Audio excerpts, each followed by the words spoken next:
Yo, what is going on, guys? It's C-Rev. Welcome to another Showdown guide. In this one, I'm going to be walking you through the second inning program Showdown to help you earn those juicy 70 stars for the second inning program. If you're new to my channel, subscribe for lots of MLB The Show 20 content. And if you haven't seen some of my Showdown guides that I've already made, they are on my channel. Links are in the description below. So thankfully, in the second inning program, they did make it much easier than the first inning program. I know a lot of people struggled with the first inning program, so don't be intimidated by this one. I found this one to be much easier, and I think you will as well. This is more than doable if you take your time and take multiple tries at it and do the strategies the right way. Hopefully this video can help you out with that. So it is a 500 stub entry fee. But between even just the little moments, you should be able to get that back and you'll get some XP along the way. If you beat everything in here, there's about, I don't know, 3,000 stubs to be had, maybe a little less, but still definitely worth your time. So let's go ahead and enter a draft.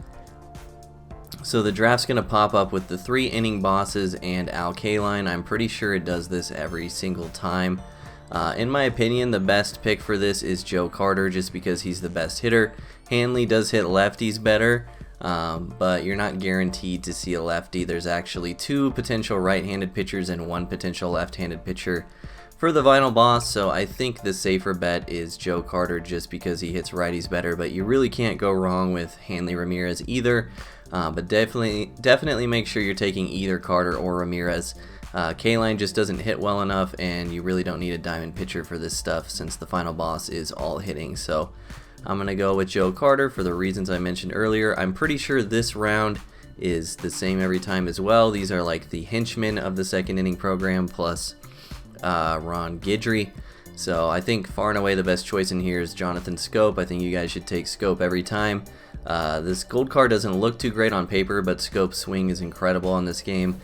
I kind of think he's a must-have. So now moving forward in the draft, it's important to know that with Showdown, any type of Showdown you do, you really want to look for the best hitter if you can, and you just need 1 starting pitcher and 1 relief pitcher. You don't need any more than that for any of the pitchers, because if it's a pitching moment, they'll put you in with your ace on the mound, or they'll put you in with your closer on the mound, and so you only need 1 starter or 1 reliever.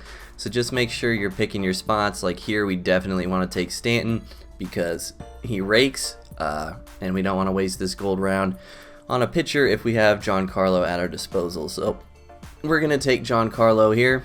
Next round, all hitters. Again, you don't really know what boss you're going to face until you get in there. So I'm going to go with Kike. I think I'm going to go with Kike because he can play a lot of positions and he hits pretty decently well, but you could make an argument for any of these guys, honestly. Next round, we have a random bronze, but you can see we have Ottavino and a silver starting pitcher. I think Ottavino is the pick here. Usually you want to look for relief pitchers with pretty quick motions to the plate, and Ottavino's a good card, so that's a good closer to have for these moments. Keep in mind we just need 1 starting pitcher now. We do not need a relief pitcher for the rest of the time that we do this draft. So next up, all of these cards are pretty good, but I'm going to go with Mancini because he hits the best. Again, you want to prioritize hitting over anything else. And they really just gave me a round with 4 relief pitchers, so that is highly unfortunate. We can't get any value out of any of these, so I'm just going to pick one. And now we have cards that don't particularly hit too well either, but I'll just go with Reese McGuire since catchers are kind of shallow. And then finally they give you 1 bronze perk. It doesn't really matter what your bronze perk that you pick is, because you should be replacing your perks as you work through this, and I would definitely not recommend skipping to the end right away in something like this. So now that our draft is over, you can see in the bottom left corner it's very faint. It actually kind of blends in with the background, but there is a Cleveland Indians symbol. So that is a dead giveaway. Whenever you finish a draft, if you just look behind the score, it will tell you who your end boss is for this. So there's 3 potential end bosses, and we landed on the hardest one, which I guess is good for the video because if you can beat the Bob Feller one, you can beat any of them. The 3 bosses you could potentially land on for this second inning showdown are Bob Feller, who is the 92, 93 overall diamond card from the program. You can also land on David Price, who is a silver starting pitcher, and you can land on Ken Giles, who is a gold relief pitcher. So obviously if it shows Dodgers, that's David Price. If it shows Blue Jays, that's Ken Giles. And if you wanted to do some method of redrafting, if you're really concerned about failing this, you could redraft by skipping to the end and quitting out and then starting over again. That will cost you 500 stubs every time you do it. But if you're really dead set on doing that, I think that the Ken Giles as the last boss is far and away the easiest boss to face. Ken Giles basically only has 2 pitches, fastball, slider, and he literally runs out of energy in like 30 pitches. So if you want the easiest way to beat this, just keep redrafting until you see that Blue Jays symbol down in the bottom left. But like I said, that will cost you some stubs. But in this run, even though we're facing Bob Feller, we're going to go ahead and try to beat everything. With these program showdowns, I highly recommend doing every single moment that you possibly can. Every player and every perk that you get will help you in the end, and you definitely don't want to fail these too much because, like I said, there is an entry fee, and really you just want those 70 program stars as quick as possible. So really do the slow way, do these small moments, and they give good XP along the way as well, like I said. So we're going to play through these first 3, and then I'll recap what they were. They do change, but I'll go back over what they were and some strategies for the ones that I saw in case you see them, and then we'll go over strategy for the first mini-boss. So I'll see you guys there. Also forgot to mention, before you hop into any of these moments, make sure you're equipping your perks like I did. Make sure you're going to manage squad and rearranging your lineup, basically so that you have the best hitter that you can get at every position. Our bench is really shallow, so we have some pretty terrible hitters in here right now. And then you generally want to rearrange your lineup so that your best hitters are at the top, just because they hit more often.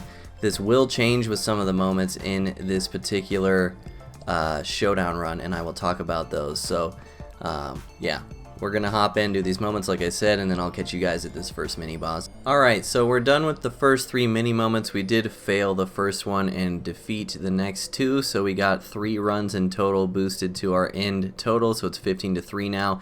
The moments I got, first one was called Bullet Bob. Basically you needed to set them down without giving up a run, and then you needed to get 2 hits in 1 run in the bottom half of your inning. I gave up a run straight off. They just went yak on me, so we failed that one. It happens. Pitching to the computer is kind of the most RNG thing on this game. Next one was called Sit Him Down. Pretty quick, but definitely easy to fail. The bases are loaded, 2 outs, and you're facing Joe Carter, and you got to get him out. Luckily, we struck him out on that one. And then this one was called Mamba Scope, and you needed to hit a home run before giving up a run in a 3-inning game. Luckily, they start you as the away team, so if you can hit a home run in the top half of the inning, you can just get it done straight away, which is what happened for me. So before you hop into these boss battles, again, I haven't done it yet because I wanted to show you, make sure you are equipping your perks, make sure you are changing up your squad and replacing people so that you can have the best team possible on there. And then when you go into the mini bosses, remember they are hitting only. So make sure you read what pitcher you're facing and get your best team in there. And also make sure you have 1 spot open for a pinch hitter, because your pitcher does come up to the plate in these showdown mini bosses. So yeah, talking about, I think we got a pitcher somewhere, I don't remember. I think we're good. Talking about this first showdown, so the situation is the same for all 3 pitchers. However, the only pitcher that I have faced so far that I know of for this is Michael Gibbons. That's who we landed on here. I know for a fact if your path towards Price or your path towards Giles, there are different bosses for this part, and I know that what they are moving forward, just not for this first mini boss. So if you know them, or if you ran into someone other than Michael Gibbons, please drop it in the comments below for this part, so that other people can see it. I would appreciate that a lot. But like I said, the scenario is the same. The scenario is the bases are loaded, you have 7 outs, and you need to come back from a 3-run deficit. So this is a significant improvement on the first inning program. I think this moment is much easier. I think most people would agree with me. And if you notice, the difficulty's on rookie now. So SDS really made a conscious effort to make this second inning showdown way easier, which I think was a good move. For this showdown in particular, there is a lot of strategy involved, however, so I will go over that now. So enter the game with the bases loaded, actually they put you in the game with your number 4 hitter, and the bases are loaded with your first 3 guys. So the strategy for this one is to put your best home run hitter in the 4 hole, because he's going to be up with the bases loaded. And remember, if you hit a dinger straight away, the moment's just over instantly, because you'll score 4 runs on a grand slam and you're down by 3. After that, you want to put your worst hitters as the first 3 spots in your lineup, and you want to have your absolute worst hitter be in the 3 hole. So you actually probably want to put your pitcher spot there, depending on who's on your bench. Then your second worst hitter goes 2, and your third worst hitter goes in the leadoff. So these are the guys that will be on base. Also, when you get in, make sure you pinch run for your pitcher if you do put your pitcher 3. And then starting at 4, you just want to list your hitters down the line for the best that they are. So the reason you set this up this way is because with 7 outs, if you do turn the lineup over, you don't want to run into the 2 and 3 spot. It's not very likely mathematically that you'll get that far. And once again, you come up with the 4 hole here. So this is how I would order my lineup for this challenge. Pitcher in the 3 hole, because they'll be on base. Granted, they will be slow, so make sure you pinch run for them in case you can score on a sac fly or something. Something like that. But you'll see when I get into here. And we are going to go ahead and face Michael Givens. Okay, so we are in here against Michael Givens. As you can see, we have our pitcher on first base, not third base, so that's my fault. I said that earlier. But you can see our 1, 2, and 3 hitters are on base, and our 4 hitter is at the plate, just as I said. So the first thing you gonna want to do is go ahead and pinch run for your pitcher, since he is, slow. We'll put him at 61. You can always pinch hit for this guy later if his spot comes back around. And then as far as facing Michael Givens, the pitcher, he only has 4-seam slider changeup, and remember, this is on rookie difficulty, so the pitch speeds are incredibly slow. My suggestion, especially with the first hitter, the number 4 guy that you have up, is to just sit fastball. I would try your very hardest not to swing it off speed with this first batter, because really the only way you can make this moment difficult on yourself is if you ground into a double play straight away. So we're sitting fastball, we're sitting high in the zone. We really just want to hit a dinger and get out of this immediately. And if you hit into a double play, you're going to have runners on second and third with 5 outs remaining, and you're still down by 3. So that becomes a lot more difficult. But don't stress out about it. Michael Givens, relief pitcher, his speed differential isn't that great. And given that it's on rookie difficulty, you should be able to recognize pitches immediately because the pitch speeds are so slow. So trust yourself. You can beat this. Sit fastball with your first hitter. We're going to go ahead and beat this, and then we'll hop into the second, third of this showdown. Alright, so we went ahead and beat Michael Givens. We're going to get a gold player and a gold perk. Remember, we're always prioritizing hitters with this. And we know we're facing Bob Feller at the end, so that makes Montero the best pick here because he's better against righties than Justin Turner is. Also, I didn't talk about perks yet. The best perks are ones that happen often and that give you significant boosts most of the time. So like Apotaco Insider Info are good. Obviously Heart Attack is amazing. And as you get up into Gold and Diamond perks, I think, what's it called? Clear for Takeoff, the Exit Velocity perk is really insane. I think that might be the best Gold/Diamond perk that you can get. Jumpstart is good, but you don't get it very often. Defibrillator is good, but again, doesn't happen as often. The best perk in this group is actually Inner Peace, because it's the only one that helps us with the final boss, because When It Rains isn't going to be active in the final boss because we are always losing in these boss battles. So Inner Peace it is. Again, make sure you're equipping them and replacing people in your squad as you go along. So we're actually going to do some maneuvering here, put Kike on the bench, and get Montero in there. So remember, you should have messed up your lineup for that first boss battle, so make sure you set it back. Once again, just prioritizing like your best hitters at the top. It doesn't really matter as much for these smaller moments, but later on I will talk about it for other stuff. So we're gonna hop through these next moments. Again, you want to try to win as many of these as you can. They're gonna help you out a lot. we're going to play through these 3, and then I'll walk you through what I got and what my strategies were, and we'll go into the second mini boss just like last time. So I'll see you guys there. Okay, so we did knock out these little moments. First one was called the Heater from Van Meter. We had to take on Bob Feller. We had to score 3 runs without giving up 3 runs, and we also could not strike out twice. This one was pretty simple, but it did take a while. Bob Feller's a little wild, which we'll talk about in the final boss battle as well, so make sure you're patient if you get this one. But yeah, you just need to score 3 runs without giving up 3 runs, essentially. This one was called the walk-off. It was exactly how it sounded. They put us in the bottom of the 9th, 2 outs, bases loaded in a tie game, and you had to win the game. If you did make an out, it does take you to extra innings and you don't fail. The goal is to just win the game, so even if you make an out on that first at bat, you can still keep rolling with it and try to win. Luckily, we did hit a bomb to win that one right away.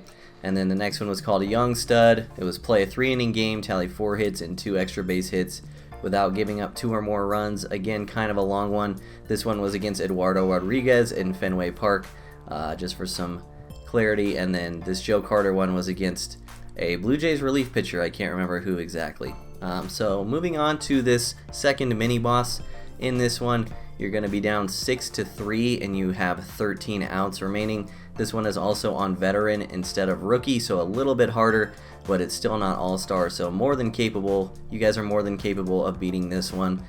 We landed on Alex Wood. The other pitchers you could face in this are Hyunjin Ryu from the Toronto Blue Jays or Shane Bieber from the Cleveland Indians. So that may tell you where you end up for this mini boss. Now the math works out for this boss specifically that we want to structure our lineup in a way that our best hitter is leadoff and our second best hitter is going to want to hit in the 7th hole. So the reason we want him in the 7 hole is the math works out, being down by 3 with 13 outs to go, that if you end up in the clutchest spot possible, which is a tie game with 1 out remaining, the number 7 spot in your lineup will be batting. So that's why we still want to prioritize our best hitters towards the top. And again, we're facing a lefty in this one, so make sure you take that into account. But yeah, you want your second best hitter in the 7th hole, just in case if you get down to the wire in some really clutch situations, your second best hitter is going to be up at the plate for you. So that's my suggestion for this one. That's kind of how the math works out. Once again, don't forget to add players to your squad. Don't forget to put your best hitters in the lineup. Position doesn't matter for these mini bosses because you're only hitting. And don't forget to leave at least 1 person on the bench to pinch hit for you. So pinch hit for your pitchers. So we're going to go ahead and hop in against Alex Wood. I'll show you what the moment looks like. We'll beat it, and then we'll move on to the last part of this showdown. Alright, so as you can see, we're down 6-3. We have 13 outs to work with, and it does start us at our number 1 hitter in this one. If you landed on Alex Wood like I did, that is pretty unfortunate. I think he's definitely the hardest of the 3 to hit.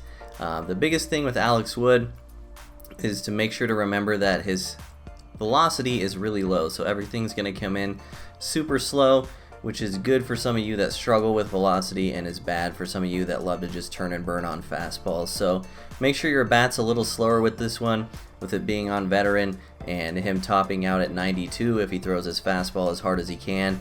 It's very easy to roll over on an early swing against this guy. So make sure you're slowing your bat down a bit. Try to swing at things up the zone rather than down in the zone, because that 2-seamer is another pitch that's really easy to roll over. Again, especially if you are early.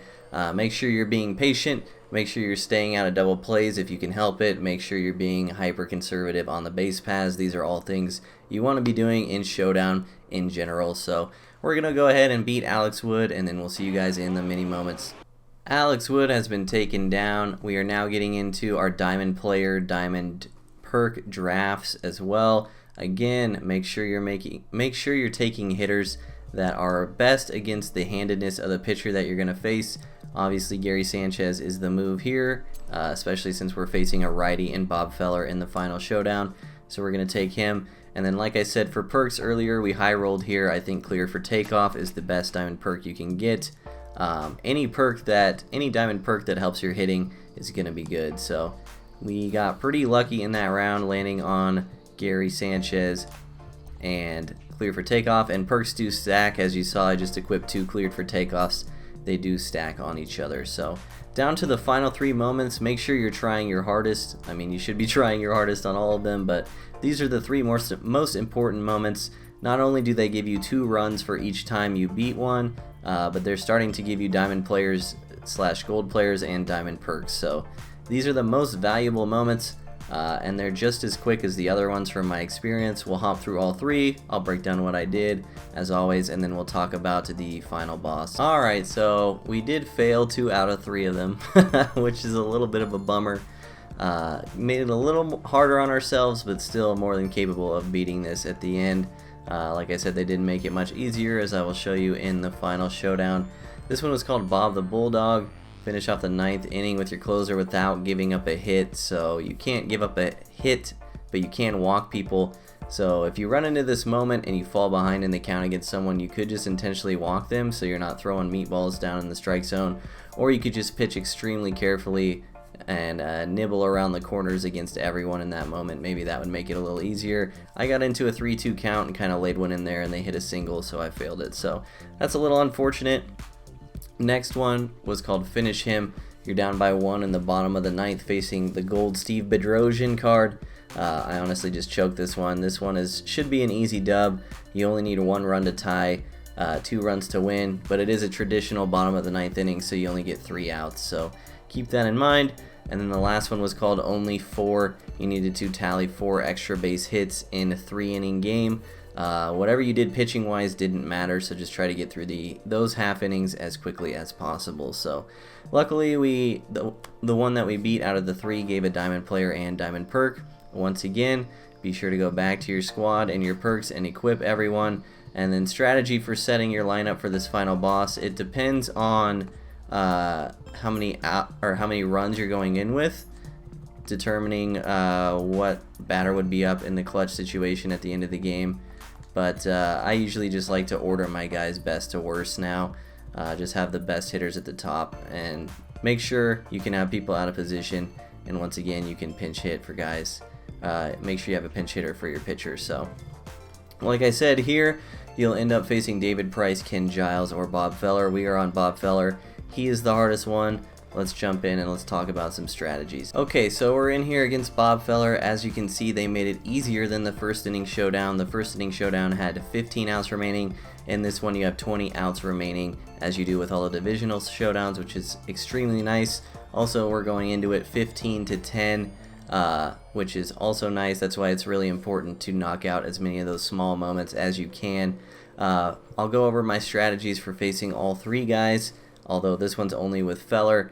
Like I said earlier, if you face Ken Giles, you are sitting pretty. He only throws fastball slider. You should be sitting fastball, and you should also be working the count as much as possible early in the showdown boss, because he runs out of energy at about 30-35 pitches. So once he's in the red energy, it's going to be a dinger fest for you.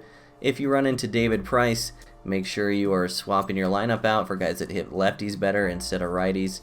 And just try to sit fastball. He's kind of similar to Alex Wood in that you want to kind of stay away from balls low in the zone, because he does throw a lot of 2-seam fastballs, and those are very easily rolled over, especially if you swing early. And then as far as Bob Feller, the hardest one, we got the 93 overall Bob Feller in this one. His control stats are super low. And he pretty much throws a ton of fastballs all the time. So you want to be patient and work the count on this guy, not because you're going to run him out of energy. You're definitely not going to. He has 118 stamina, but if he falls behind in the count early, he is prone to walk you. So if you get ahead in the count, maybe just try to put the controller down, especially if you don't have anyone on base. Try to work some walks, get some guys on base, and then always remember our principles. Be hyper conservative on the base paths, be patient at the plate, make sure you're only swinging at like good strikes and not pitches on the corner. With Bob Feller specifically, I would try to just sit fastball with every hitter. I wouldn't even swing at his off speed unless it's very obvious that it's going to go like right down the middle. You want to avoid double plays at all costs, because those are absolutely killer in this. Make sure you're pinch running if the winning run is on base and is not in a force out situation. What else am I missing? I think that pretty much covered everything.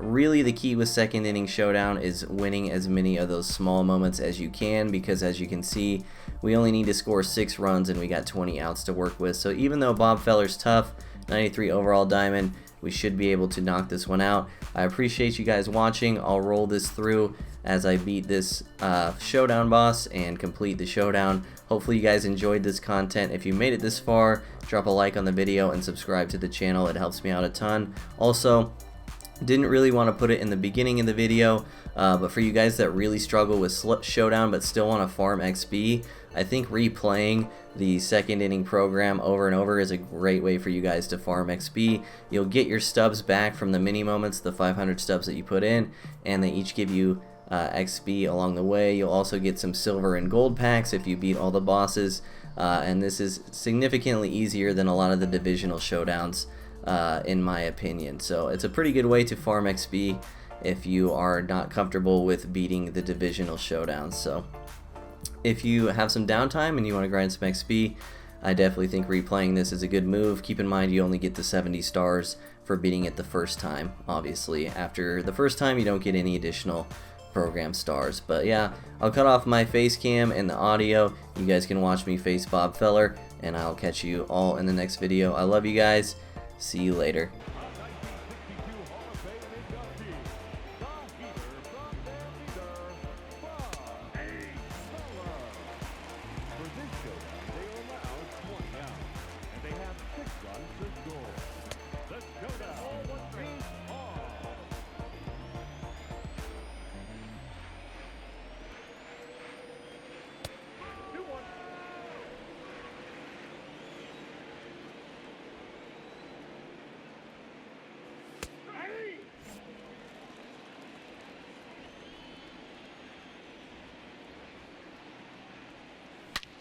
Deep to left center field.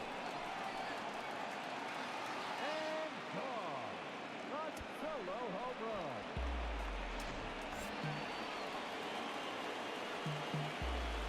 The bat, the catcher, Gerrit.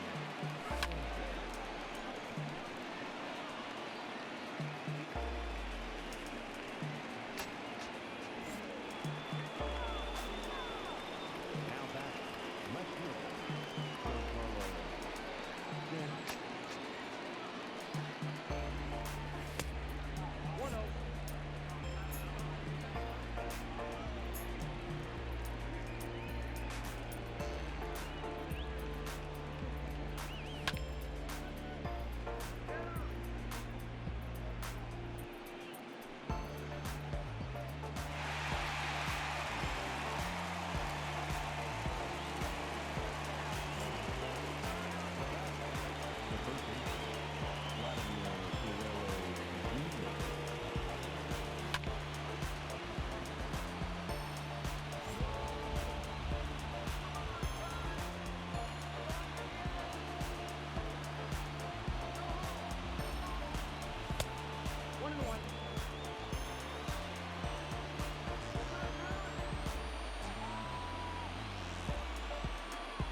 Goodbye, baseball. That's a two-run dinger. Ladies and gentlemen, your attention please. This hitter, Griffin Coleman.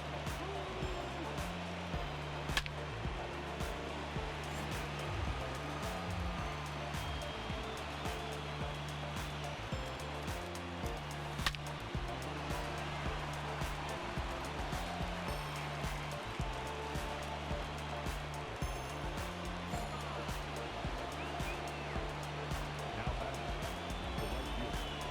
Joe Carter. 1-0.